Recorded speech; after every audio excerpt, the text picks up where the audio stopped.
ప్రార్థన చేసుకుందాం. పరలోకమందున్న మా కన్న తండ్రి, మమ్మలను మిక్కిలిగా ప్రేమించినటువంటి మా గొప్ప దేవ, మీకు వేలాది వందనములు, స్తుతియు స్తోత్రములు తెలియజేసుకుంటూ ఈ యొక్క రాత్రికాల సమయమందు మీరిచ్చినటువంటి మహాకృపను బట్టి వందనాలు తెలుపుకుంటూ, చెప్పబడుతున్నటువంటి మాటలు మీకు అనుకూలమైనటువంటివిగా ఉండటానికి, అలాగనే వాక్యంలో ఉన్నటువంటి ప్రతి మాట ఉన్నది ఉన్నట్టుగానే అందించుటకు మీ సహాయము నాకు కావాలని ఈ సమయమందు మీకు ప్రాధేయపడుచుండగా, మీరే మాకు తోడుగా ఉండి నేను మాట్లాడే ప్రతి మాటకు మీ యొక్క సహాయము దయచేయమని కోరుకుంటున్నాను తండ్రి. వినుచున్న ప్రతి ఒక్కరికి కూడా వినగలిగే చెవులు, గ్రహించగలిగేటటువంటి మంచి హృదయ ఆలోచన మనసును దయచేయమని కోరుకుంటూ, క్రీస్తు నామమున ఈ చిన్ని ప్రార్థన మనవులు సమర్పించి వేడుకుంటున్నాము తండ్రి. ఆమెన్.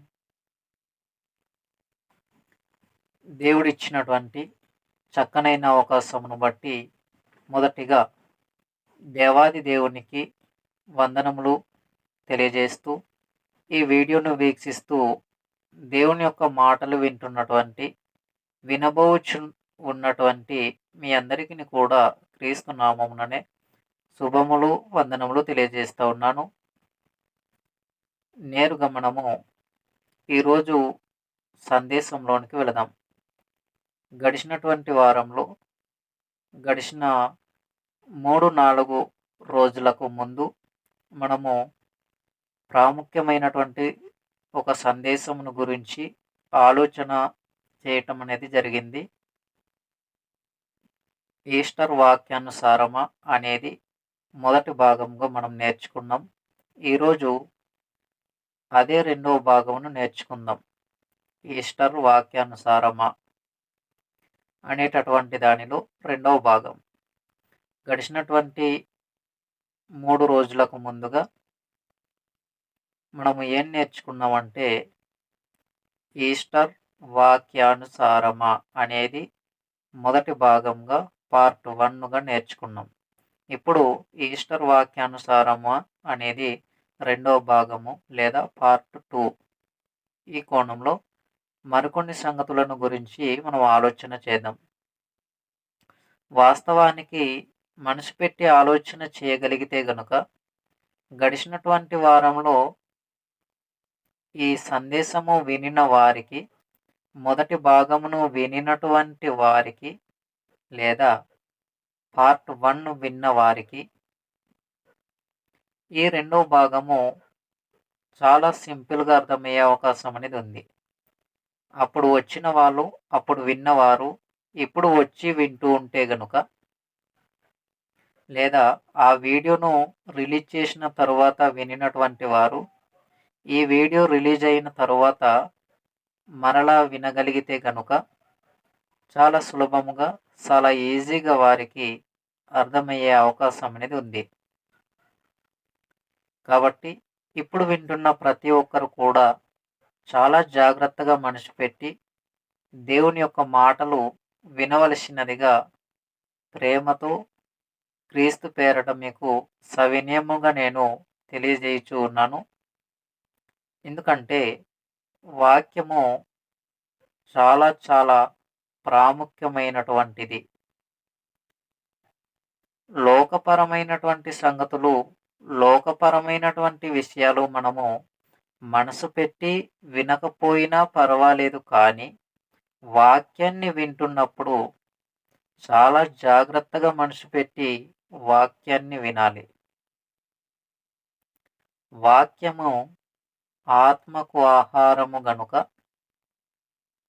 ఆత్మకు ఆహారమైనటువంటి దేవుని వాక్యము మనము వింటున్నప్పుడు చాలా జాగ్రత్తగా మనసు పెట్టి వాక్యమును వినాలి. కాబట్టి వింటున్న ప్రతి ఒక్కరును కూడా మనసు పెట్టి, ఇక్కడ కూర్చున్న సమయమంతా కూడా నేను మాట్లాడుతూ ఉన్నప్పుడు వింటున్న ప్రతి ఒక్కరు కూడా చాలా జాగ్రత్తగా వినాలని తెలియజేస్తూ ఉన్నాను. ఈరోజు మన పాఠ్యాంశం ఈస్టర్ వాక్యానుసారమ 2వ భాగం. గడిచిన వారంలో మనము కొన్ని సంగతులు ఆలోచన చేస్తూ చరిత్రపరంగా మాత్రమే వాటిని కొన్ని సంగతులను గురించి ఆలోచన చేస్తాం. మొదటి భాగంలో చివర వచ్చేసరికి మనము ఏం నేర్చుకున్నాం, ఏమర్థమైంది అని అంటే, ఈస్టర్ అనేటటువంటిది వాక్యానుసారమైనది కాదు. ఈస్టర్ అనేటటువంటి పదమే వాక్యంలో లేదు. 66 పుస్తకాలు సముదాయం కలిగినటువంటి పరిశుద్ధ గ్రంథములో ఏ చోట్లో కూడా, ఏ పుస్తకంలో కూడా ఈస్టర్ అనేటటువంటి పద ప్రయోగం అనేది వ్రాయబడలేదు. తర్జుమ లోపమును బట్టి అపోస్తుల కార్యములు 12వ అధ్యాయము 4వ వచనంలో ఆ యొక్క తర్జుమ లోపమును బట్టి అక్కడ ఈస్టర్ అనే పదప్రయోగం జరిగి, అటు తరువాత మరల దానిని పేసోవర్గా మార్చారు అని గడిచినటువంటి వారము ఈస్టర్ వాక్యానుసారం అనే పాఠ్యాంశంపై మొదటి భాగంలో మనం నేర్చుకున్నాం. అయితే ఈరోజు ఈస్టర్ వాక్యానుసారం అని అంటే అది వాక్యంలో ఆ పదమే లేదు కాబట్టి అది వాక్యానుసారమైనటువంటిది కాదు. కానీ ప్రతి ఆదివారం కూడా క్రీస్తును గుర్తు చేసుకోవటానికి, అలాగని మిగిలిన రోజులు గుర్తుండటం లేదు లేదా గుర్తు చేసుకోకూడదు అని నేను చెప్పటం లేదు. కానీ ఆదివారం అనగానే మొదటి దినము అనగానే యేసుక్రీస్తు వారు మరణించి తిరిగి లేచినటువంటి దినము. దానిని ఆచరించాలి, ప్రతి ఆదివారంన పాటించాలి. ప్రతి ఆదివారము పండగే. ఏ పండగ? క్రీస్తు ప్రభువారి యొక్క బల్ల ఆరాధన పండగ. క్రీస్తు ప్రభువారు మరణించి సమాధి చేయబడి తిరిగి లేచినటువంటి దినముగా పండగ దినము. ఆత్మల రక్షణార్థమైనటువంటి దేవుని మాటలు ప్రకటించేటటువంటి ఆలోచనలు కలిగినటువంటి వారికి, వాక్యానుసారమైన జీవితాలు కలిగి ఉన్నటువంటి వారికి, వాక్యము ప్రకారముగా తమ జీవితాలు కట్టుకొని తమ విశ్వాస జీవితాలను కొనసాగించుకుంటున్నటువంటి వారికి ప్రతి ఆదివారము పండగే. మరి మిగిలిన 6 రోజులు పండగ కాదా అనంటే, ప్రభువునందు ఆనందించాలి, ఎల్లప్పుడూ ఆనందించాలని చెప్పేశాడు. ఎవరు?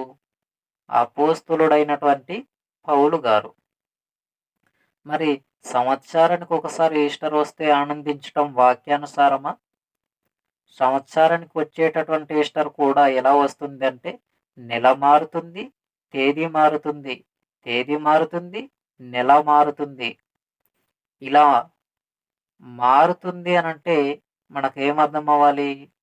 అది మనుషులు పెట్టినటువంటి పద్ధతులే కానీ వాక్యంలో అటువంటి విధానం అనేది వ్రాయబడలేదు.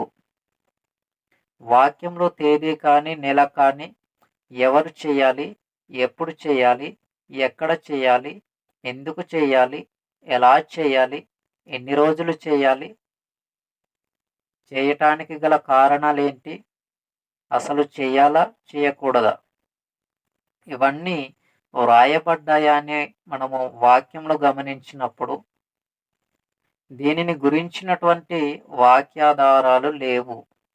ఇది చెయ్యాలి అనే వాక్యంలో ఆధారాలు లేనే లేవు. కాబట్టి ఈస్టర్ వాక్యానుసారమైనటువంటిది కాదు. మరి ప్రతి ఆదివారం మనం దేనిని గుర్తు చేసుకోవాలి అని అంటే, యేసుక్రీస్తు వారు భూమి మీద శరీరాన్ని ధరించి శరీర ప్రకారంగా తల్లి గర్భంలో నుండి భూమి మీద జన్మించినది మొదలుకొని మనం ఆలోచన చేయగలిగితే, యేసుక్రీస్తు వారు పుట్టారు, శరీరాన్ని ధరించుకున్నారు, శరీరాన్ని ధరించి ఆయన భూమి మీద పుట్టారు. తర్వాత ఆయన అనేకమైనటువంటి శ్రమలు అనుభవించారు మన కోసం. తర్వాత ఆయన శిలువలో మరణించారు.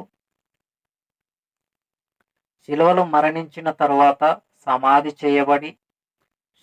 చేయబడినటువంటి తర్వాత 3వ దినమున ఆయన తిరిగి లేవటం అనేది లేఖనాల ప్రకారంగా రుజువులతో ఆధారాలను మనం చూడగలము. ఆయన తిరిగి లేచినటువంటి దినమును మనము ఘనముగాను గొప్పగాను సెలబ్రేషన్ చేసుకోవాలి. ఎలాంటి సెలబ్రేషన్ చేసుకోవాలనంటే ఆత్మీయ సెలబ్రేషన్ చేసుకోవాలి. ఆత్మీయముగా దేవునిలో ఆనందించాలి. ఇది దేవుడు తన గ్రంథంలో మనకు స్పష్టంగా తెలియజేసినటువంటి సంగతి, సమాచారం. దీనిని మనం చేయకుండగా సంవత్సరానికి ఒకసారి ఈస్టర్ అని చేయటం, నెలకు ఒకసారి ఈస్టర్ అని చేయటం, తేదీ మారినా చేయటం, నెల మారినా దానినే చేయటం, ఇది వాక్యానుసారమైనటువంటిది కాదు. ఇంతకు యేసుక్రీస్తు వారు లేచారు అని ఒకడంటే, యేసుక్రీస్తు వారు లేవలేదు, అసలు సిలువ వేయబడలేదు, మరణించనే లేదు అని మరొకరు మాట్లాడుతూ ఉన్నారు.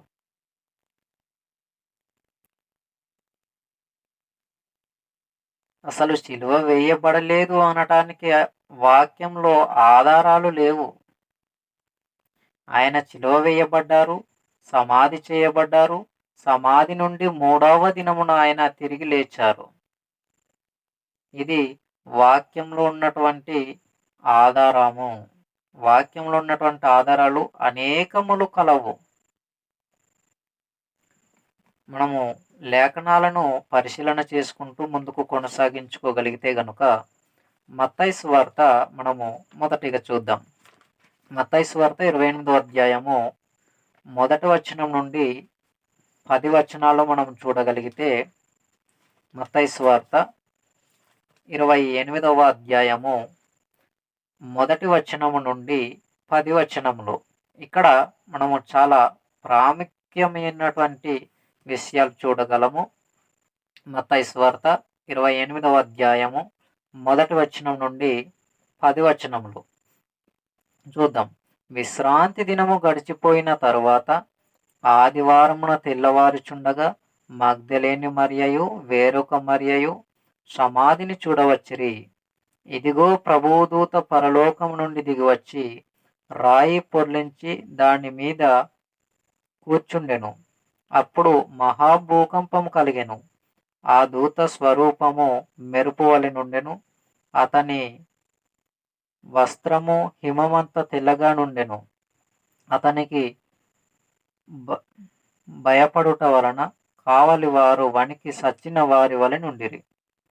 వారు ఆ దూత ఆ స్త్రీలను చూసి, మీరు భయపడకుడి, సిలువ వేయబడిన యేసుని మీరు వెదుగుచున్నారని నాకు తెలియను. ఆయన ఇక్కడ లేడు, తాను చెప్పినట్టు ఆయన లేచి ఉన్నాడు. రండి, ప్రభువు పండుకొనిన స్థలము చూచి త్వరగా వెళ్ళి ఆయన మృతులలో నుండి లేచి ఉన్నాడని ఆయన శిష్యులకు తెలియజేయుడి. ఇదిగో ఆయన గలిలయలోనికి మీకు ముందుగా వెలుచున్నాడు, అక్కడ మీరు ఆయనను చూతురు. ఇదిగో మీతో చెప్పితినెను. వారు భయముతోనూ మహా ఆనందముతోనూ సమాధి యొద్ద నుండి త్వరగా వెళ్ళి ఆయన శిష్యులకు ఆ వర్తమానము తెలుప పరిగెత్తుచుండగా యేసు వానిని ఎదుర్కొని మీకు శుభమని చెప్పెను. వారు ఆయన యొద్దకు వచ్చి ఆయన పాదములు పట్టుకొని ఆయనకు మ్రొక్కగా, యేసు, భయపడకుడి, మీరు వెళ్ళి నా సహోదరులు గలిలయకు వెళ్ళవలెననియు వారక్కడ నన్ను చూతురనియు వారికి తెలుపుడనెను. ఈ సందర్భం మనకేం తెలియజేస్తుందంటే, యేసుక్రీస్తు వారు తిరిగి లేచారు. సమాధి నుండి మృత్యుంజయుడుగా క్రీస్తు వారు లేచినట్టుగా లేఖనాలలో ఆధారాన్ని మనం చూసాం. వాక్యములో క్లియర్గా మనము ఇప్పుడు చదవటం అనేది జరిగింది. మత్తయి సువార్త 28వ అధ్యాయము 1వ వచనము నుండి 10 వచనముల వరకు మనం చదవగలిగినప్పుడు యేసుక్రీస్తు వారు మరణించి తిరిగి లేచారు. తనకు తానుగానే లేచాడా యేసుక్రీస్తు వారు? మొదటి భాగంలో నేర్చుకున్నాం. ఎవరు లేపారో లేదా తనకు తానుగానే లేచారో. యేసుక్రీస్తు వారిని లేపింది తండ్రి అయిన దేవుడు.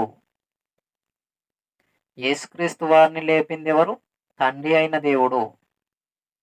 తండ్రి అయినటువంటి దేవాది దేవుడు కుమారుడైన యేసుక్రీస్తు వారిని సమాధిలో నుండి 3వ దినమున ఆయనను తిరిగి లేపారు. దీనికి మేము సాక్షులము అని చెప్పేశారు.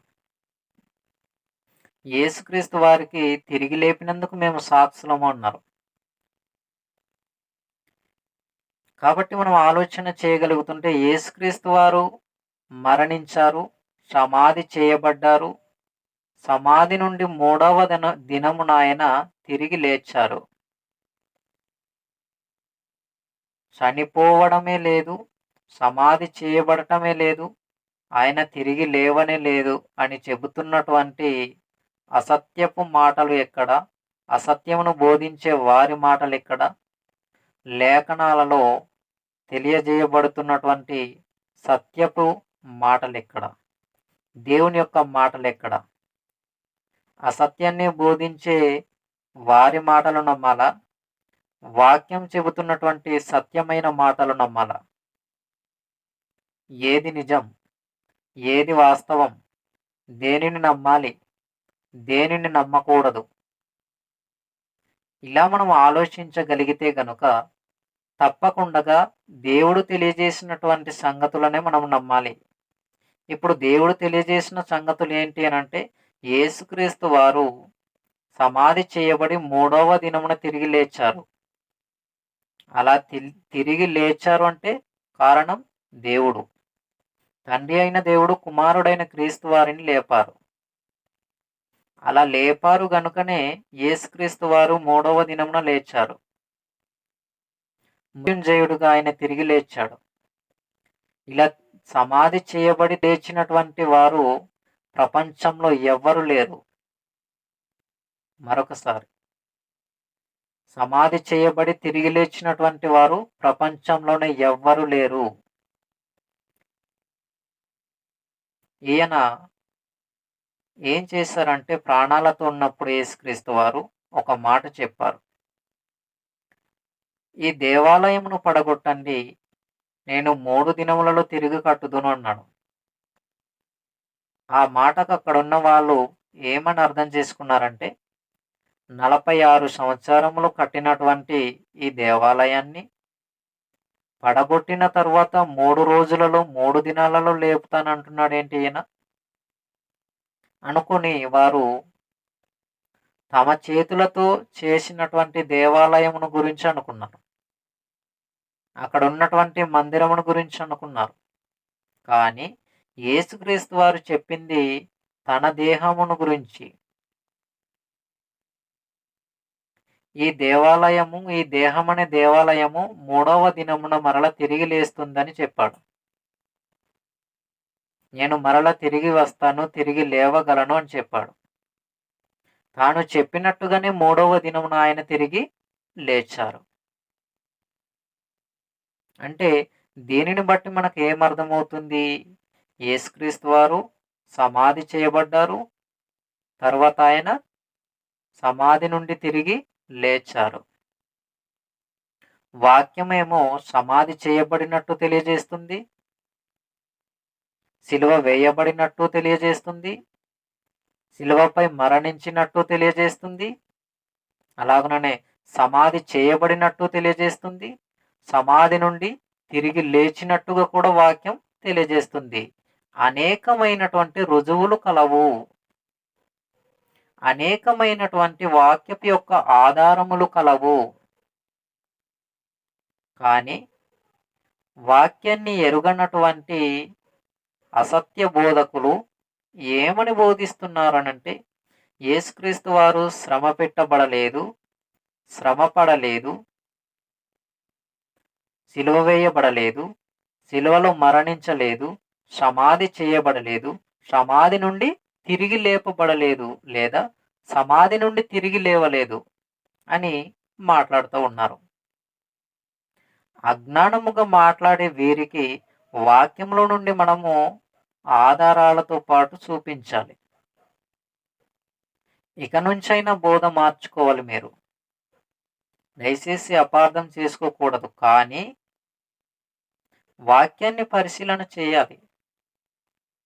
ఎంత పెద్ద వాక్యపు అవగాహన కలిగిన వారమైనప్పటికీ, వాక్యాన్ని ఎరిగిన వారైనా, వాక్యాన్ని ఎరుగని వారైనా, వాక్యమును ఎరుగగలిగే వారైనా, ఎవరైనా కూడా మరొకసారి వాక్యాన్ని పరిశీలించాలి. ఎక్కువ మంది మాట్లాడే సంగతులు ఇవే. యేసుక్రీస్తు వారు మరణించలేదు అని. సఫీ అని ఒక ఆయన ఉన్నారు. ఆయన యేసుక్రీస్తు వారు మరణించలేదు అని మాట్లాడతారు. యేసుక్రీస్తు వారు మరణించలేదు అని మీరంటున్నారు. వాక్యం ఏం చెబుతుందంటే యేసుక్రీస్తు వారు మరణించారు, తిరిగి లేచారని చెబుతుంది. దీనికి మీ సమాధానం ఏంటి? గమనించాలి. వాక్యంలో లేని వాటిని వాక్యంలోనికి తీసుకొచ్చి వాక్యముతో జోడించి మాట్లాడటానికి అవకాశం లేదు. ఎంత పెద్ద సంఘ కాపరైనా, ఎంతటి ఇంటర్నేషనల్ స్పీచ్ అందించే సంఘ కాపరైనా, ఎంతమంది సబ్స్క్రైబర్స్ అతనికి యూట్యూబ్ ఫాలోవర్స్ ఉన్నా, గమనించవలసిన విషయం ఏంటంటే చాలా జాగ్రత్తగా వాక్యమును పరిశీలన చేయాలి. వాక్యమును ఉన్నది ఉన్నట్టుగా నేర్చుకోవాలి. అటు తర్వాతని వాక్యాన్ని బోధించాలి. కాబట్టి మనం ఆలోచన చేయాలి. యేసుక్రీస్తు వారు తిరిగి లేచారు.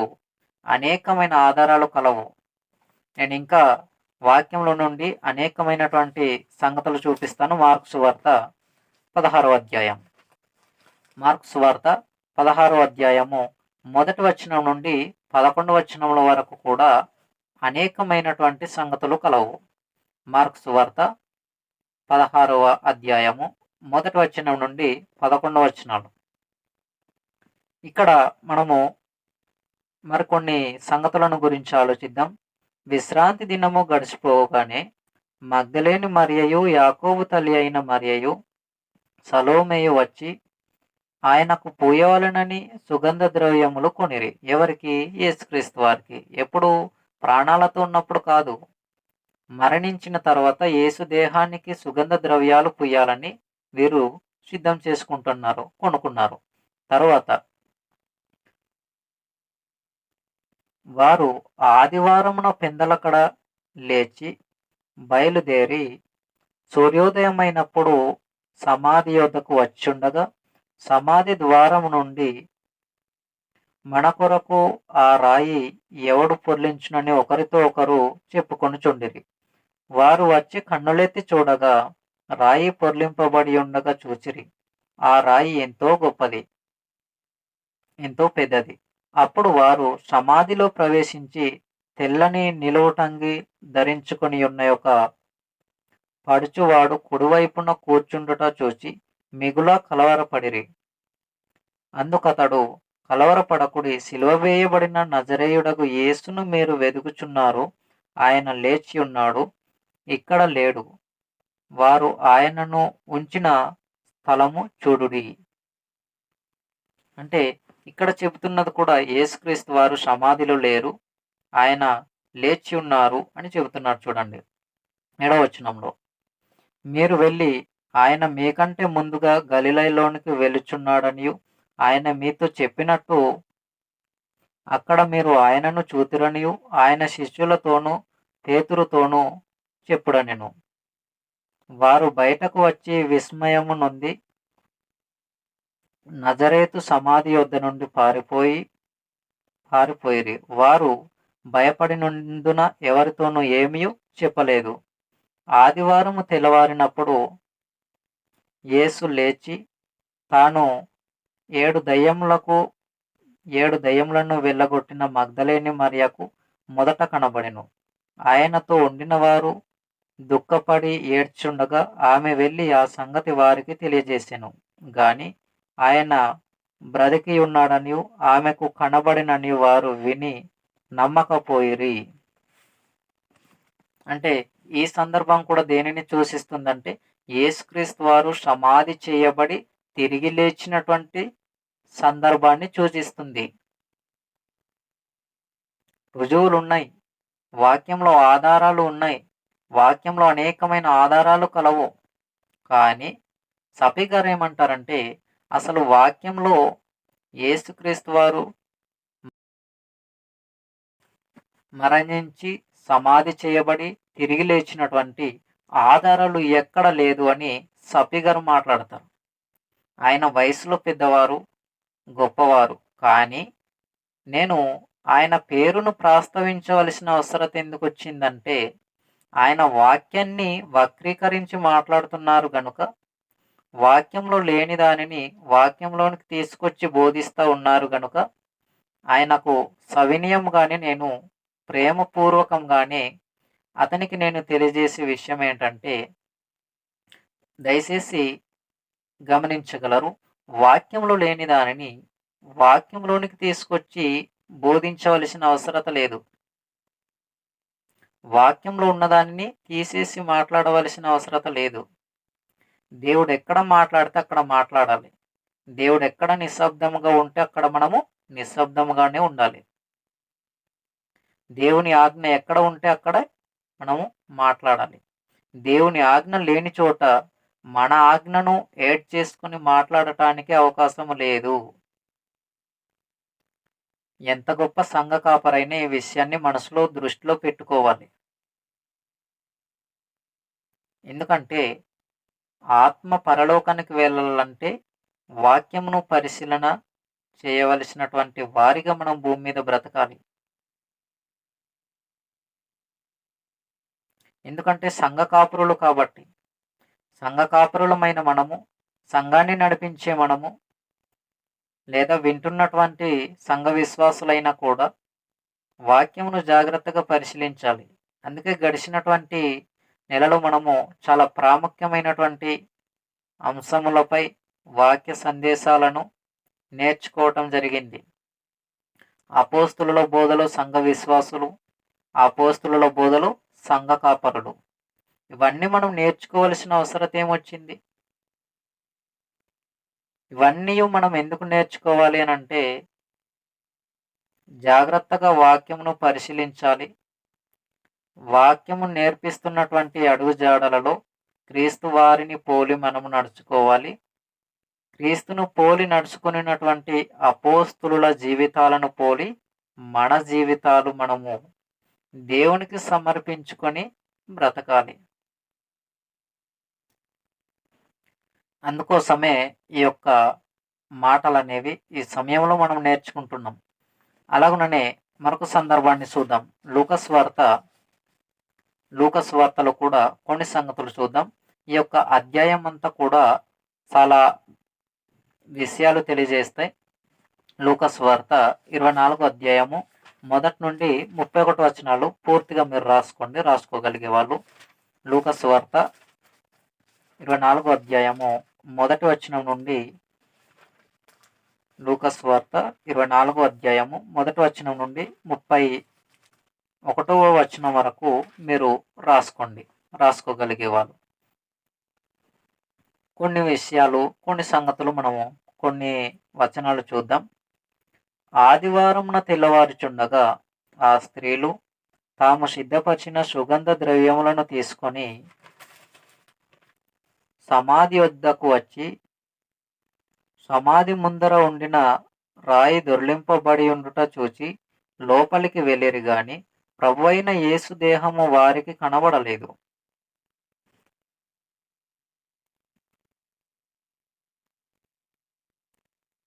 ఇక్కడ సమాధి దగ్గరకు వెళితే ఏం జరిగిందంటే కనబడటం లేదు. ఏమి కనబడట్లేదు? యేసుక్రీస్తు వారి యొక్క దేహం.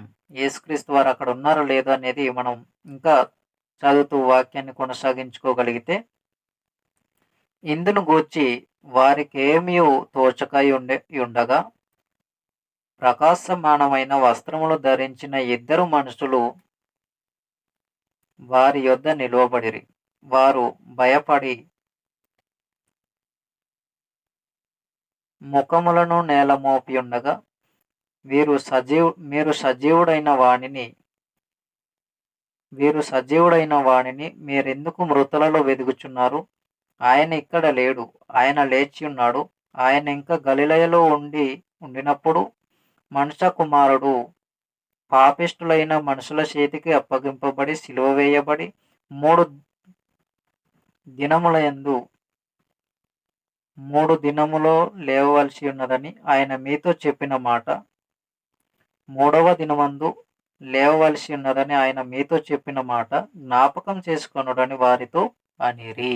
అంటే 3వ దినమున ఎవరు లేవవలసి ఉన్నది? యేసుక్రీస్తు వారు లేవవలసి ఉన్నది. ఈ మాట కూడా ముందుగానే చెప్పారు యేసుక్రీస్తు వారు.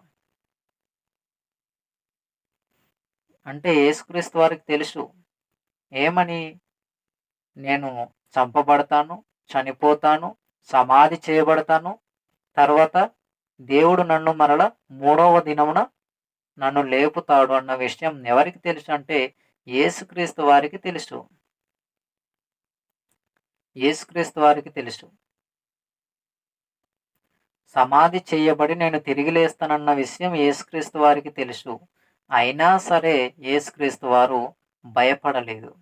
నన్ను చంపేస్తారు, నన్ను చిత్రవధకు గురి చేస్తారు, నన్ను హింస పెడతారు, నన్ను ఇబ్బంది పెడతారు, నన్ను శ్రమ పెడతారు అని క్రీస్తు వారు భయపడలేదు, బాధపడలేదు.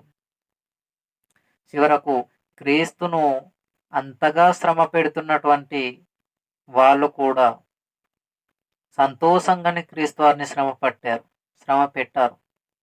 కొట్టినటువంటి వారు, కొరడాలతో కొట్టినటువంటి వారు, ఆయనను అవమానించేవారు సంతోషంగా క్రీస్తును అవమానించారు, సంతోషంగా క్రీస్తును శ్రమ పెట్టారు. క్రీస్తుపై గౌరవంగా ఉన్నవారు, క్రీస్తుని గౌరవించిన వారు, క్రీస్తు బోధ వినినటువంటి వారు, కాస్త ప్రేమ కలిగినటువంటి వారు ఏడుస్తుంటే, అమ్మా మీరు మీకోసం మీ పిల్లల కోసం ఏడవండి అన్నారు. కానీ ఆయన మీరు నా కోసం ఏడుస్తున్నారంటే నా పైన మీకు ఎంత ప్రేమ ఉందో అని ఆయన అనలేదండి. యేసుక్రీస్తు వారు ఆ మాట చెప్పలేదు స్త్రీలతో.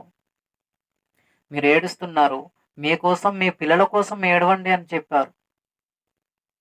ఎందుకంటే దాని తరువాత భవిష్యత్ అనేది పాపంలో పడే అవకాశం ఉంది పిల్లలకు. కాబట్టి మీరు మీకోసం మీ పిల్లల కోసం ఏడవండి అని యేసుక్రీస్తు వారు చెప్పారు. కాబట్టి మనం ఆలోచన చేయగలుగుతుంటే యేసుక్రీస్తు వారు సమాధి చేయబడ్డారు. ఈ యొక్క అధ్యాయాన్ని లూకాసు వార్త 24వ అధ్యాయం 1 నుండి 31 వచనాల దాకా మీరు రాసుకోండి. ఇంటికి వెళ్ళిన తర్వాత ఈ విషయాలన్నీ మీరు వాక్యం చక్కగా చదివి నేర్చుకునే ప్రయత్నాన్ని చేయండి. మనకున్న సమయాన్ని బట్టి త్వరగా మనం సందేశాన్ని ముందు కొనసాగించుకుందాం. వాక్య సందేశాన్ని కొరింథీయులకు రాసినటువంటి మొదటి పత్రిక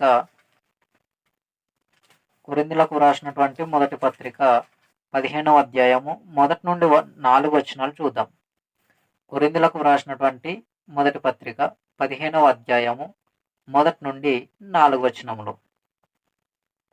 15వ అధ్యాయము 1 నుండి 4 వచనములు ఇక్కడ మొదటి కొరింథీ పత్రికలో మనం చూడగలిగితే, మరియు సహోదరులారా, నేను మీకు ప్రకటించిన సువార్తను మీకు తెలియపరచున్నాను. మీరు దానిని అంగీకరించితిరి, దాని అందే నిలిచి ఉన్నారు. మీ విశ్వాసము వ్యర్థమైతేనే గాని నేను ఏ ఉపదేశ రూపముగా సువార్త మీకు ప్రకటించితినో ఆ ఉపదేశమును మీరు గట్టిగా పట్టుకొని ఉన్న యెడల ఆ సువార్త వలననే మీరు రక్షణ పొందువారై యుందురు. నాకు ఇయ్యబడిన ఉపదేశమును మొదట మీకు అప్పగించి తిని, అదేమనగా లేఖనముల ప్రకారము క్రీస్తు మన పాపముల నిమిత్తము మృతి పొందెను, సమాధి చేయబడెను, లేఖనముల ప్రకారం యేసు 3వ దినమున లేపబడెను అని చెప్పేశాడు. అంటే యేసుక్రీస్తు వారు లేఖనముల ప్రకారంగా సమాధి చేయబడ్డారు. లేఖనముల ప్రకారంగా యేసుక్రీస్తు వారు సమాధి నుండి 3వ దినమున తిరిగి లేచారు. ఇది మనము చాలా జాగ్రత్తగా గమనించవలసినటువంటి విషయం. చాలా జాగ్రత్తగా మనము అర్థం చేసుకోవలసినటువంటి విషయం. ఎందుకంటే వాక్యంలో ఉన్నది ఉన్నట్టుగా మనము అర్థం చేసుకోవటం అంటే వాక్యమును పరిశీలించి నేర్చుకోవటం. అలా నేర్చుకుంటున్నామనంటే వాక్యానుసారమైనటువంటి జీవితాన్ని, దేవునికి అనుకూలమైనటువంటి జీవితాన్ని కలిగి మనం బ్రతుకుతూ ఉన్నాము, లేదా మన జీవితాన్ని కొనసాగించుకుంటున్నాము అని అర్థం. కాబట్టి చాలా జాగ్రత్తగా మనము వాక్యమును పరిశీలించాలి, వాక్యమును నేర్చుకోవాలి. వింటున్న ప్రతి ఒక్కరూ చెప్పబడుతున్నటువంటి మాటలు అపార్థం చేసుకోవటం కాదు, కానీ అర్థం చేసుకునే ప్రయత్నాన్ని చేయాలి. ఈ మాటలు మీకు బాధ పెట్టాలని, మీ మనసును గాయపరచాలని, మీ మనోభావాలు దెబ్బతీయాలని నా ఉద్దేశం కాదు, కానీ వాక్యము ఉన్నది ఉన్నట్టుగా నేర్చుకోవాలి, ఉన్నది ఉన్నట్టుగా నేర్పించాలి. వాక్యములు ఉన్న ప్రకారముగా మన జీవితాలు కట్టుకోవాలి. ఇది నా ఆశ, నా ఆలోచన. దేవుడు కోరుకుంటున్నది కూడా అదే. దేవుడు కోరుకుంటున్నది కూడా అదే. వాక్యంలో లేని వాటితో మనకు సంబంధం లేదు. వాక్యంలో ఉన్న వాటితోనే మన జీవితాన్ని ఏం చేయాలి అనంటే కట్టుకోవాలి. వాక్య ప్రకారంగా మన జీవితాలు కట్టబడాలి, కట్టుకోవాలి, వెలుగబడాలి, వెలిగించుకోవాలి. అనేక ఆత్మీయ జీవితాలకు వెలుగునివ్వాలి. ఇంకా వాక్యంలో చెప్పబడుతున్నటువంటి సందర్భాలు మనము చూడగలిగితే అపోస్తలుల కార్యంలో మనము ఒక సందర్భాన్ని చూద్దాం. అపోస్తలుల కార్యములు మొదటి అధ్యాయము, అపోస్తలుల కార్యములు మొదటి అధ్యాయం 1 నుండి 3 వచనంలో ఒకసారి మనం చూడగలిగితే, అపోస్తలుల కార్యములు మొదటి అధ్యాయము 1 నుండి 3 వచనంలో చూద్దాం. అపోస్తలుల కార్యములు మొదటి అధ్యాయము 1 నుండి 3 వచనములు. ఇక్కడ, ఓ తెయోపిల, యేసు తాను ఏర్పరచుకొనిన అపోస్తలులకు పరిశుద్ధాత్మ ద్వారా ఆజ్ఞాపించిన తర్వాత ఆయన పరమునకు చేర్చుకొనబడిన దినము వరకు ఆయన చేయుటకును బోధించుటకును ఆరంభించిన వాటిని గూర్చి నా మొదటి గ్రంథమందు రచించి తిని, ఆయన శ్రమపడిన తర్వాత 40 దినముల వరకు వానికి అగుపడుచు దేవుని రాజ్య విషయములను గూర్చి బోధించుచు అనేక ప్రమాణములను చూపి వారికి తన్ను తాను సజీవునుగా కనుపరుచుకొనెను. యేసుక్రీస్తు వారు మరణించి తిరిగి లేచిన తర్వాత 40 రోజులు కూడా వారికి కనబడుచు, వారికి అగుపడుచు అనేక విషయాలను గూర్చి తెలియజేశారు. ఎవరంటే యేసుక్రీస్తు వారు. సమాధి నుండి తిరిగి లేచిన తర్వాత ఇన్ని విషయాలు తెలియజేశారు. 40 రోజులు కనబడుతూ ఉన్నారు, కళ్ళ ముందు తిరుగుతూ ఉన్నారు, కళ్ళ ముందు వాక్యాన్ని బోధిస్తున్నారు, కళ్ళ ముందు అనేకమైనటువంటి సంగతులు తెలియజేస్తున్నారంటే ఈ సభిగారు ఏమంటారు? యేసుక్రీస్తు వారు అసలు మరణించనే లేదు, సిలువ వేయబడనే లేదు అని ఈయన మాట్లాడతారు. కాబట్టి ఆయనే అని కాదు, ఆయనలా మాట్లాడే ఎవరైనా కూడా గమనించవలసిన సంగతి ఏంటంటే వాక్యంలో లేని సంగతిని వారు మాట్లాడుతున్నారు, వాక్యంలో లేని విషయాన్ని వారు బోధిస్తున్నారు. కానీ వాక్యంలో ఏమని చెప్పబడుతుంది అనంటే యేసుక్రీస్తు వారు సమాధి చేయబడి తిరిగి లేచారని వాక్యం చెబుతుంది. ఇలా మాట్లాడే వాళ్ళు వాక్యంలో లేని విషయాన్ని మాట్లాడుతూ ఎలా మాట్లాడుతున్నారంటే సమాధి చేయబడలేదు, తిరిగి లేపబడలేదని మాట్లాడుతున్నారు, సిలువ వేయబడలేదని మాట్లాడుతున్నారు. ఇలా మాట్లాడే వారైనా, ఈ మాటలను, ఈ బోధను అనుసరించే వాళ్ళైనా వాక్యాన్ని మరొకసారి జాగ్రత్తగా పరిశీలన చేయవలసిందిగా సవినయంగా ప్రేమతో మీకు నేను తెలియజేస్తూ ఉన్నాను. ఆయన కేవలము సఫిగరని మాత్రమే కాదు, ఆయనతో ఉన్నటువంటి అనుసరులైన ఇంకా ఎవరైనా కూడా అలా మాట్లాడగలిగితే, వాక్యానికి భిన్నముగా మాట్లాడేవారు ఎవరున్నా, వాక్యంలో లేనిది మాట్లాడేవారు ఎవరున్నా, వాక్యానికి భిన్నాభిప్రాయములను కలిగిన వారెవరైనా మరొకసారి వాక్యాన్ని జాగ్రత్తగా చదివి అర్థం చేసుకొని మాట్లాడవలసినదిగా నేను మీకు తెలియజేస్తూ ఉన్నాను.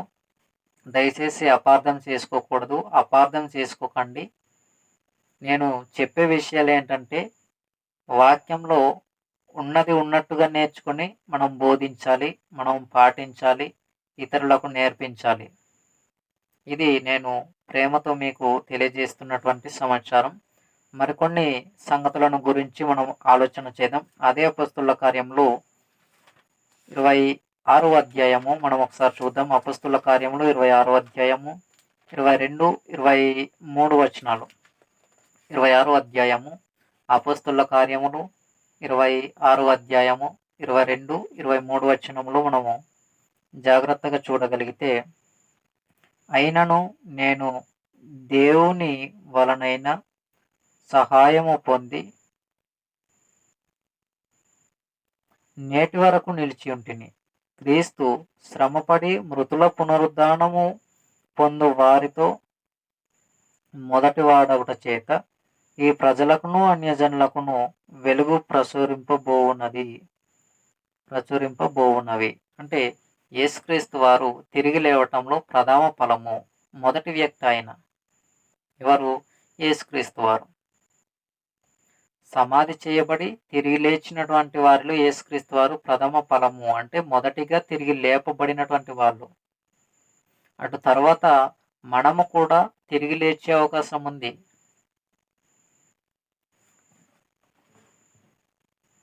సొంత ఆలోచనలు, సొంత మాటలతో కాకుండా వాక్యంలో ఉండేటటువంటి సంగతులను గురించి మనం ఆలోచన చేసుకుంటూ సందేశాన్ని మరికొన్ని విషయాలతో ముందుకు కొనసాగించుకుందాం.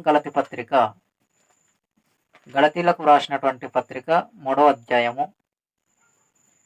గలతీలకు రాసినటువంటి పత్రిక 3వ అధ్యాయము 27వ వచనాన్ని ఒకసారి చూడగలిగితే, గలతీలకు రాసినటువంటి పత్రిక 3వ అధ్యాయము 27వ వచనం. క్రీస్తులోనికి బాప్తిస్మం పొందిన మీరందరూ క్రీస్తును ధరించుకొని ఉన్నారు. ఎవరు?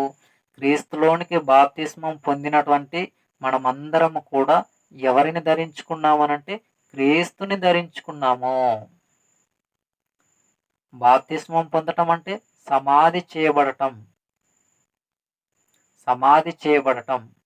పాతి పెట్టబడటం. యేసుక్రీస్తుతో పాటు మనము సమాధి చేయబడ్డాం. మన పాపముల విషయమై సమాధి చేయబడ్డాం. మన పాపముల విషయమై చనిపోయాం. పాపముల విషయమై మృతి పొందిన వారము, క్రీస్తు విషయమై జీవించు వారము. ఇలా బాప్తిస్మం పొందినటువంటి మనమందరం కూడా పరిశుద్ధులుగా ఉండాలి. సంఘంలోనికి చేర్చబడినటువంటి మనము, పరిశుద్ధులుగా ఉండటానికి పిలువబడినటువంటి మనము, రాజులైన యాజక సమూహముగా ఉండవటానికి పిలువబడిన మనం. చాలా జాగ్రత్తగా వాక్యాన్ని గమనించాలి. అందుకే చాలా జాగ్రత్తగా వాక్యాన్ని నేర్చుకోవాలి. అందుకే మరికొన్ని సంగతులను మనం ఆలోచన చేసుకుంటూ వాక్య సందేశాన్ని కొనసాగించుకోగలిగితే గనుక, కొరింథీయులకు రాసినటువంటి మొదటి పత్రిక 15వ అధ్యాయము. కొరింథీయులకు రాసినటువంటి మొదటి పత్రిక 15వ అధ్యాయము 23వ వచనం ఒకసారి చూద్దాం. కొరింథీయులకు రాసినటువంటి మొదటి పత్రిక 15వ అధ్యాయము 23వ వచనం. ప్రతివాడును తన వరుసలోనే బ్రతికింపబడును, ప్రథమ ఫలము క్రీస్తు. తరువాత క్రీస్తు వచ్చినప్పుడు ఆయన వారు బ్రతికింపబడుదురు. అంటే మొదటిగా తిరిగి లేపబడిన వారు యేసుక్రీస్తు వారు. ప్రథమ ఫలముగా ఆయన లేపబడ్డారు. తరువాత క్రీస్తు వారు వచ్చినప్పుడు అనేక మంది లేపబడతారు. అందులో మనము కూడా ఉండాలి. మనము కూడా ఉన్నాము అనేటటువంటి సంగతి బాగా గమనించాలి.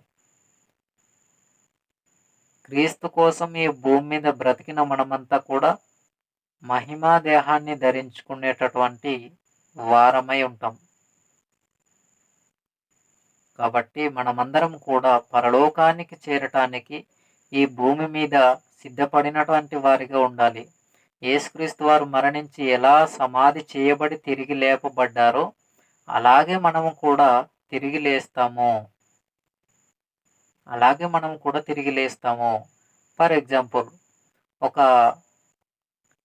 గింజను మనము నాటినప్పుడు, విత్తనాలను మనం విత్తినప్పుడు అవి చనిపోయి ఏ విధంగా మన కళ్ళ ముందుకు అందమైనటువంటి చక్కని రూపముతో ఒక మొక్క బయటకు వస్తుందో, ఒక మొక్క మన కంటికి కనబడుతుందో, మనము కూడా చనిపోయి బ్రతికింపబడతామన్నది కూడా అంతే వాస్తవం. ఒక గింజ చనిపోయి మొక్కగా నూతనమైనటువంటి జీవితాన్ని ధరించుకుంటుంది. అలాగే మనం కూడా చనిపోయిన తర్వాత ఆత్మకు మరో బ్రతుకుంది. ఆత్మ కూడా బ్రతికింపబడుతుంది. ఈ విషయం మనందరం కూడా చాలా జాగ్రత్తగా గమనించి వాక్యంలో ఉన్నది ఉన్నట్టుగా నేర్చుకునేటటువంటి ఆలోచనలను కలిగినటువంటి వారమై ఉండాలి. మరికొన్ని సంగతులను చూసి వాక్యాన్ని మనము ముగించుకుందాం. ఇక్కడ మనం ఆలోచన చేయగలిగితే మరొక ప్రాముఖ్యమైనటువంటి వాక్య సందర్భాన్ని, వాక్య సందేశాన్ని మనము ఆలోచన చేయగలిగితే కనుక మనకు అర్థమవుతుంది దేవుడు మనకు ఎంత చక్కనైనటువంటి మాటలు తెలియజేస్తున్నారో, ఎలాంటి సంగతులు 66 పుస్తకాలు సముదాయం కలిగినటువంటి పరిశుద్ధ గ్రంథంలో వ్రాయించి లిఖింపజేసి పెట్టారో, కానీ వాటిని చదివి అర్థం చేసుకునే దాంట్లోనే మనం ఫెయిల్ అవుతున్నాం. దానిని చదివి అర్థం చేసుకొని దానిని పాటించే విషయంలోనే మనం విఫలమవుతున్నాం. ఇక నుంచైనా సఫలమయ్యే వారిగా, ఫలించే వారిగా ఆలోచన చేద్దాం. రోమపత్రిక 6వ అధ్యాయము, రోమపత్రిక 6వ అధ్యాయము 3వ వచనం నుండి 11వ వచనముల వరకు. రోమపత్రిక మనం జాగ్రత్తగా చూడగలిగితే 6వ అధ్యాయము 3వ వచనం నుండి 11వ వచనముల వరకు జాగ్రత్తగా చూద్దాం. రోమీలకు రాసినటువంటి పత్రిక 6వ అధ్యాయము 3వ వచనం నుండి 11వ వచనంలో జాగ్రత్తగా మనం చూడగలిగితే, క్రీస్తు యేసులోనికి బాప్తిస్మము పొందిన మనమందరము ఆయన మరణంలోనికి బాప్తిస్మం పొందితమని మీరు ఎరుగరా? క్రీస్తులోనికి బాప్తిస్మం పొందిన మనమందరం ఎవరమంటే ఆయన మరణంలోనికి బాప్తిస్మం పొందినటువంటి వారము. చూద్దాం, ఈ మాటలు కంటిన్యూ చేస్తూ సందేశాన్ని కొనసాగించుకుందాం. ఇక్కడ 3వ వచనంలో ఏం చూస్తున్నాము అని అంటే, క్రీస్తు యేసులోనికి బాప్తిస్మం పొందిన మనమందరము ఆయన మరణంలోనికి బాప్తిస్మం పొందితమని మీరు ఎరుగరా? కాబట్టి తండ్రి మహిమ వలన క్రీస్తు మృతులలో నుండి ఎలాగూ లేపబడినో అలాగే మనమును నూతన జీవము పొందువారమై నడుచుకున్నట్లు మనము బాప్తిస్మము వలన మరణంలో పాలు పొందుటకై ఆయనతో కూడా పాతి పెట్టబడితిమి. యేసుక్రీస్తు వారితో కూడా మనము బాప్తిస్మం ద్వారా ఏం చేయబడ్డామంటే పాతి పెట్టబడినటువంటి మనము, క్రీస్తులోనికి సమాధి చేయబడినటువంటి మనము, క్రీస్తులోనికి బాప్తిస్మం పొందినటువంటి మనము ఈ భూమి మీద బ్రతుకున్నంత కాలము దానిని కొనసాగించుకోగలిగే వారిగా ఉండాలి. దేనిని? బాప్తిస్మం తీసుకున్నటువంటి దానికి గుర్తుగా భూమి మీద పరిశుద్ధమైనటువంటి జీవితాన్ని కలిగిన వారిగా, దేవునికి ఇష్టమైనటువంటి జీవితాన్ని కలిగినటువంటి వారిగా మన జీవితాలు ఈ భూమి మీద ఉండాలి. అది దేవుడు కోరుకుంటున్నటువంటిది, చాలా ప్రాముఖ్యమైనది. మనం పరలోకానికి వెళ్ళాలంటే పరిశుద్ధమైనటువంటి జీవితం అనేది చాలా ప్రాముఖ్యమైనటువంటిది. అదే దేవుడు అంటున్నాడు. తర్వాత మరియు ఆయన మరణం యొక్క సాదృశ్యమును ఆయనతో ఐక్యము గల వారమైన ఎడల ఆయన పునరుద్ధానం యొక్క సాదృశ్యమందును ఆయనతో ఐక్యము గల వారమై యుందుము. ఏమనగా మనమికను పాపమునకు దాసులము కాకుండుటకు పాప శరీరము నిరర్ధకమగునట్లు మన ప్రాచీన స్వభావము ఆయనతో కూడా సిలువ వేయబడినని ఎరుగుదుము. చనిపోయిన వాడు పాప విముక్తుడని తీర్పు పొంది ఉన్నాడు. మనము క్రీస్తుతో కూడా చనిపోయిన ఎడల మృతులలో నుండి లేచిన క్రీస్తు ఇకను చనిపోలేడనియు మరణంనకు ఇకను ఆయన మీద ప్రభుత్వము లేదనియు ఎరిగి ఆయనతో కూడా జీవించుచున్నామని నమ్ముచున్నాము. ఏలయనగా ఆయన చనిపోవుట చూడగా పాపం విషయమై ఒక్కసారి చనిపోయెను గాని ఆయన జీవించుట చూడగా దేవుని విషయమై జీవించుచున్నాడు. అటువలే మీరును పాపం విషయమై మృతులుగాను దేవుని విషయమై క్రీస్తు యేసునందు సజీవులుగాను మిమ్మును మీరే ఎంచుకొనుడి. ఇక్కడ మనం జాగ్రత్తగా గమనించగలిగితే, జాగ్రత్తగా ఆలోచన చేయగలిగితే, పాపం విషయమై యేసుక్రీస్తు వారు కూడా ఒక్కసారి మరణించారు.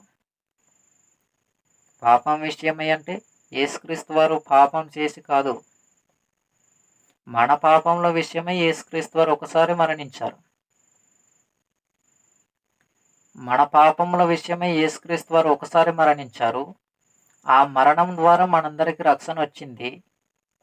ఆ రక్షణను స్వీకరించి, ఆ రక్షణను అంగీకరించి, ఆ రక్షణను ఈ భూమి మీద మన యొక్క జీవిత కాలము ముగిసేంత వరకు కూడా ఆ రక్షణను మనం పోగొట్టుకోకూడదు. ఆ రక్షణను మనం విడిచిపెట్టకూడదు. ఆ రక్షణలోనే మనం కొనసాగాలి.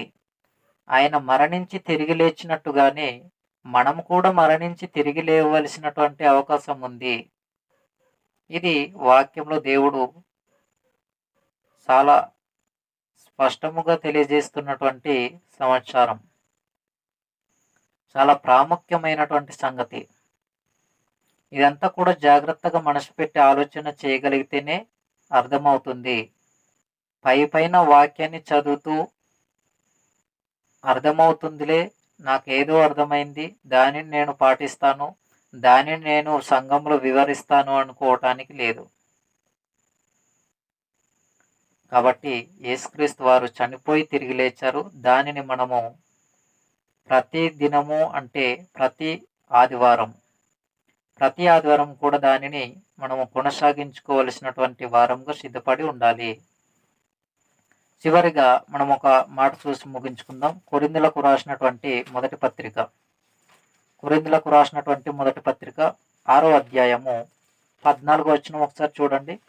కొరింథీయులకు రాసినటువంటి మొదటి పత్రిక 6వ అధ్యాయము 14వ వచనం. కొరింథీయులకు రాసినటువంటి మొదటి పత్రిక 6వ అధ్యాయము 14వ వచనం. ఇక్కడ ఏం చెప్తున్నాడంటే, దేవుడు ప్రభువును లేపెను, మనలను కూడా తన శక్తి వలన లేపును అని చెప్పేశాడు. ఏం చెప్పాడు? దేవుడు ఎవరిని లేపారు? యేసుక్రీస్తు వారిని లేపాడు. తన శక్తి వలన మనలను కూడా లేపును అని చెప్పేశాడు. అంటే దేవుడు యేసుక్రీస్తు వారిని సమాధిలో నుండి 3వ దినమున తిరిగి లేపాడు. అలాగనే తన శక్తి వలన, దేవుడు తన శక్తి వలన, తన సామర్థ్యము వలన మనలను కూడా తిరిగి లేపును అని చెప్పేశాడు. అంటే యేసుక్రీస్తు వారిని లేపినటువంటి దేవుడే మనలను కూడా తిరిగి లేపుతాడు అని దేవుడు చాలా స్పష్టంగా వాక్యంలో వ్రాయించారు. కాబట్టి మన యొక్క నిరీక్షణ తప్పకుండా నేను లేపబడతాను, నేను పరలోకానికి వెళతాను అని ఈ భూమి మీద బ్రతుకు మన యొక్క జీవితకాల దినములన్నీ కూడా ఎదురు చూసే వారిగా, నిరీక్షణ కలిగినటువంటి వారిగానే ఉండాలి. అలా ఉండాలంటే వాక్యాన్ని ఎరిగిన వారై ఉండాలి. వాక్యాన్ని ఇతరులకు ఎరుగగలిగే వారిగా మన యొక్క మాటల ద్వారా వారు దేవుని యొక్క వాక్కులు, దేవుని యొక్క వాక్యము, దేవుని యొక్క మాటలు నేర్చుకునే వారిగా చేయాలి. మనం సిద్ధపడాలి, ఇతరులకు సిద్ధం చేయాలి. కాబట్టి యేసుక్రీస్తు వారు చనిపోయారు, సిలువ వేయబడ్డారు, చనిపోయారు, సమాధి చేయబడ్డారు, తండ్రి అయిన దేవుని చేత మరల సమాధి నుండి తిరిగి లేచారు. కేవలం యేసుక్రీస్తు వారిని లేపడమే కాదు, మనలను కూడా ఆయన లేపటానికి సమర్థుడు. అదే చెప్పేశాడు. దేవుడు క్రీస్తుని లేపాడు, తన శక్తి వలన మనలను కూడా లేపును అని చెప్పేశాడు. కాబట్టి ఆయన మనలను లేపాలి, మనం పరలోకానికి వెళ్ళాలి అని అంటే మన జీవితాలు ఈ భూమి మీద దేవునికి అనుకూలమైనటువంటివిగానే ఉండాలి. ఏదో సంవత్సరానికి ఒకసారి ఈస్టర్ వస్తుంది కదా, చేసుకుంటాను, ఈస్టర్ అనేది వాక్యంలో లేకపోయినా నేను చేస్తాను అంటావా? అది దేవునికి ఇష్టమైనటువంటిది కాదు. దేవుడు చెప్పకపోయినా నేను చేస్తానంటావా? అది దేవునికి అనుకూలమైనది కాదు. నీకు అనుకూలమైన ప్రతిదీ దేవునికి అనుకూలమైనది కాదు. దేవునికి అనుకూలమైనటువంటిదే మనం చేయాలి, కానీ మనకు అనుకూలమైనటువంటిది దేవుని పేరుతో చేయటానికి లేదు. మనకు నచ్చినది దేవునికి నచ్చుతుంది అనటానికి లేదు. దేవునికి నచ్చినదే మనం చేయాలి. దేవుడు మనకు చేయమన్నదే మనం చేయాలి. మనం చేయాలనుకుంటున్నాం కాబట్టి దేవుడు అంగీకరిస్తాడు అనుకోవటానికి లేదు. దేవునికి ఆమోదయోగ్యమైనదే మనం చేయాలి. దేవునికి అసహ్యమైనది మనం చేయటానికి లేదు. దేవుడు ఎక్కడ చెప్పలేదు అంటే అది మనం పాటించటానికి అసలు అర్హత లేదు మనకు. దేవుడు వద్దు అని చెప్పాడంటే వద్దు, ఇంకంతే, దానిని వదిలేయాలి. ఫర్ ఎగ్జాంపుల్, దొంగతనం చేయొద్దు అని చెప్పాడు. దొంగతనం చేయొద్దు అని అంటే ఎందుకు చేయకూడదు ప్రభు అని ప్రశ్నించడానికి లేదు. దేవుడు చెయ్యొద్దు అన్నాడు కాబట్టి చేయొద్దు, అంతే. వ్యభిచారం చేయొద్దని చెప్పాడు, వ్యభిచారం చేయొద్దన్నాడు. వ్యభిచారం ఎందుకు చేయకూడదు ప్రభువా అనటానికి లేదు. చెయ్యొద్దు అన్నాడంతే చెయ్యొద్దు, వదిలేయి అన్నాడంటే వదిలేయాలంతే. నరహత్య చేయొద్దు అన్నాడు, నరహత్య ఎందుకు చేయకూడదు ప్రభు అనటానికి లేదు. నరహత్య చేయొద్దు అని చెప్పాడంటే చేయకూడదు, ఇంకంతే. దేని రూపమును కూడా నీవు చేసుకునకూడదని చెప్పేశాడు. దేని రూపాన్ని కూడా నీవు చేసుకోకూడదు అంటే, నేను మట్టల రూపాన్ని చేసుకుంటాను, నేను సిలువ రూపాన్ని చేసుకుంటాను, సిలువలను నేను తయారు చేసుకుని తీసుకువెళతాను అనటానికి లేదు, అలా చేయటానికి లేదు. నాకు నచ్చినటువంటిది నేను తయారు చేసుకుని నీకు ఆరాధిస్తాను, వాక్యంలో అది లేకపోయినా పర్వాలేదు, మీరు నాకు వాక్యంలో చెప్పకపోయినా పర్వాలేదు దేవా అనటానికి లేదు. వాక్యంలో దేవుడు దేనిని చెప్పారో దానిని చేయాలి, దేనిని చెప్పలేదు దాన్ని చేయకూడదు, ఆజ్ఞ లేని దాన్ని చేయకూడదు. వాక్యం ఎరిగిన వారి ఆలోచన విధానాలు వేరు, వాక్యం ఎరుగని వారి ఆలోచన విధానాలు వేరు. వాక్యం ఎరిగిన వారి ఆలోచనలు ఎలా ఉంటాయంటే, దేవునికి అనుకూలమైనటువంటినే వాటిని చేయాలనుకుంటారు, దేవునికి నచ్చిన వాటినే చేయాలనుకుంటారు, దేవునికి ఆమోదయోగ్యమైనటువంటి వాటి ప్రకారమే జీవించాలనుకుంటారు. కానీ దేవునిని ఎరుగని వారు, లేదా దేవునిని ఎరుగని వారంటే వాక్యమును ఎరుగని వారు, వాక్యపు పరిశీలన లేని వారు, వాక్య ప్రకారము బ్రతకని వారు, నాకు నచ్చింది నేను చేయగలను, నాకు ఏది చేయాలనిపిస్తే అది నేను చేస్తాను అనుకుంటారు వాక్యం ఎరుగని వారు. వారేదో చేస్తున్నారు కాబట్టి నేను కూడా అదే చేస్తాను అనుకుంటారు. వారు అలా ఉన్నారు కాబట్టి నేను కూడా అలానే ఉంటాను అంటారు. గమనించాలి. వాక్యంలో లేని వాటిని చేయకూడదు. కాబట్టి ఇక్కడ ఆలోచన చేయగలిగితే ఈస్టర్ అనేటటువంటిది వాక్యంలో లేని పదము. 66 పుస్తకాలు సముదాయం కలిగిన పరిశుద్ధ గ్రంథంలో ఎక్కడ కూడా కనబడదు. ఏంటి? ఈస్టర్ అనే పదము. అందుకే పెట్టాం మనం టైటిల్ ఏమనంటే ఈస్టర్ వాక్యానుసారమా. ఎందుకు పెట్టాల్సి వచ్చింది టైటిల్?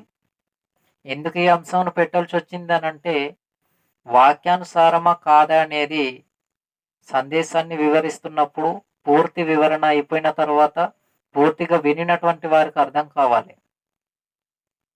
ఈస్టర్ అనేది వాక్యంలో లేని పదము. కాబట్టి దానిని చేయటానికి అర్హత లేదు. దేవుడు మనకు చేయమని చెప్పలేదు. ఎక్కడ కూడా ఆజ్ఞ ఇవ్వలేదు. దేవుడు ఆజ్ఞ ఇవ్వలేదు. యేసుక్రీస్తు ఆజ్ఞ ఇవ్వలేదు. పరిశుద్ధాత్మ ద్వారా ఆజ్ఞాపింపబడలేదు. అపోస్తలులు కూడా ఆజ్ఞ ఇవ్వలేదు. అపోస్తలులు కూడా ఎక్కడ చేయలేదు. దేవుడు ఆజ్ఞాపించిన దాన్ని చేయటానికి అర్హత మనకు లేదు. యేసుక్రీస్తు వారు చెప్పని దానికి మనం చేయటానికి అర్హత లేదు. పరిశుద్ధాత్మ ద్వారా చెప్పబడినటువంటి దానికి మనం చేయవలసిన అవసరత లేదు. అపోస్తలులు చేయని దానికి మనం చేయవలసిన అవసరత లేదు. ఇలా వాక్యాన్ని గమనించాలి. ఇలా వాక్యాన్ని నేర్చుకోవాలి. ఇలా వాక్యాన్ని పరిశీలన చేయాలి. ఇలా వాక్యాన్ని పరిశీలన చేయగలిగితేనే, ఇలా నేర్చుకోగలిగితేనే వాక్యాన్ని మనం ఇంకా అనేక మందికి సత్యంలో నడిపించే అవకాశం ఉంది. సత్యాన్ని నేర్పించే అవకాశం ఉంది. సత్యమందు వారిని ప్రతిష్ఠించుడి, నీ వాక్యమే సత్యం అని చెప్పేశాడు. సత్యం మనలోనే లేనప్పుడు, మనమే సత్యంలో లేనప్పుడు, సత్యవాక్యాన్ని మనం సరిగా విభజించలేకపోతున్నప్పుడు, మన ద్వారా వాక్యాన్ని వింటున్న వారు సత్యంలో కొనసాగటానికి అవకాశం అనేది లేదు. కాబట్టి మొదటిగా సంఘ కాపురులైనటువంటి వారముగా మనమే వాక్యాన్ని జాగ్రత్తగా పరిశీలన చేస్తూ నేర్చుకుని సంఘం మధ్యన బోధించాలి, తెలియజేయాలి. చివరిగా నేను తెలియజేసేది ఏంటంటే యేసుక్రీస్తు వారు సమాధి చేయబడ్డారు. సమాధి నుండి 3వ దినమున ఆయన తిరిగి లేచారు. సిలువ వేయబడ్డారు, సమాధి చేయబడ్డారు, సమాధి నుండి 3వ దినమున ఆయన తిరిగి లేచారు. దీనిని ప్రతి ఆదివారం మనము బల్లారాధనతో పాటుగా గుర్తు చేసుకోవలసినటువంటి అవసరత అనేది ఉంది. ఇది ప్రతి ఒక్కరూ గమనించి అర్థం చేసుకోవలసినదిగా ప్రేమతో కోరుతున్నాను. అపార్థం చేసుకోకుండా దయచేసి ఎవరు కూడా వేరే విధంగా అర్థం చేసుకోవటానికి ప్రయత్నించొద్దు. చక్కగా ఈ మాటలు విని అర్థం చేసుకొని వాక్యాన్ని ఉన్నది ఉన్నట్టుగా నేర్చుకునే ఆలోచన కలిగి ప్రార్థనతో దేవునికి విజ్ఞాపన చేసుకుంటూ ప్రార్థన పూర్వకంగా దేవునికి మనవి చేసుకొని తర్వాత వాక్యాన్ని సిద్ధపడి వాక్యంలో ఉన్నది ఉన్నట్టుగా నేర్చుకొని నేర్పించే ప్రయత్నాన్ని చేయవలసినదిగా కోరుకుంటూ ఈ యొక్క మాటలు ముగించే ముందు చిన్న ప్రార్థన చేసుకుందాం. ప్రార్థన చేసుకున్న తర్వాత ఈ యొక్క మాటలు ముగింపు అనేది అవుతుంది. అయితే ఇక్కడ మనం గమనించవలసిన విషయం ఏంటంటే ఇదివరకు చెప్పబడినటువంటి పాఠం 2వ భాగం పూర్తయింది. దేవుని చిత్తమైతే మరొక సందేశంలోనికి మనం ప్రవేశిద్దాం. 3వ భాగం అనుకుంటున్నారా? 3వ భాగం కాదు, వేరే సందేశాన్ని గురించి మనం ఆలోచన చేద్దాం. ఇంతటితో మనకు ఈ యొక్క ఈస్టర్ వాక్యానుసారం అనేది పూర్తి చేయబడింది. మొదటి భాగం, 2వ భాగం, 2 భాగాలలో మనం పూర్తి విషయాలు నేర్చుకున్నాం. దేవుని చిత్తమైతే మరొక వేరే అంశముతో మీ ముందుకు వచ్చే ప్రయత్నాన్ని చేస్తాను. నా ప్రాణం పోకడా యేసుక్రీస్తు వారి యొక్క 2వ రాకడ ఆలస్యమైతే కలుసుకుందాం. ప్రార్థన చేసుకుందాం. పరమందున్న మా కన్న తండ్రి, మమ్మలను ఎంతగానో ప్రేమించినటువంటి మా గొప్ప దేవ, మీకే కృతజ్ఞతలు, స్తోత్రములు తెలియజేస్తూ ఈ రాత్రి కాల సమయంలో మీరు ఇచ్చిన మహాకృపను బట్టి వందనాలు తెలుపుకుంటూ, ఇదిగో తండ్రి, ఈస్టర్ వాక్యానుసారం అనేటటువంటి సందేశంపై అనేకమైనటువంటి విషయాలు మీ పిల్లల మధ్యన బయలుపరిచి ఉండగా, వినినటువంటి ప్రతి ఒక్కరి ఆలోచన విధాన జీవితాలను మీరే తెరవండి. ఇదిగో తండ్రి, వినబోచున్నటువంటి వారికిని మీ యొక్క సహాయం దయచేయండి. నా ప్రాణం పోకడా మీ ప్రియ కుమారుడైన క్రీస్తు వాని యొక్క రెండో రాకడ ఆలస్యమైతే ఈ విధంగా మరలా కలుసుకుని మీ మాటలు ధ్యానించుటకు మీ సహాయమే దయచేయమని కోరుకుంటూ, క్రీస్తు నామమున చిన్ని ప్రార్థన మనవులు సమర్పించి వేడుకుంటున్నాము తండ్రి. ఆమేన్.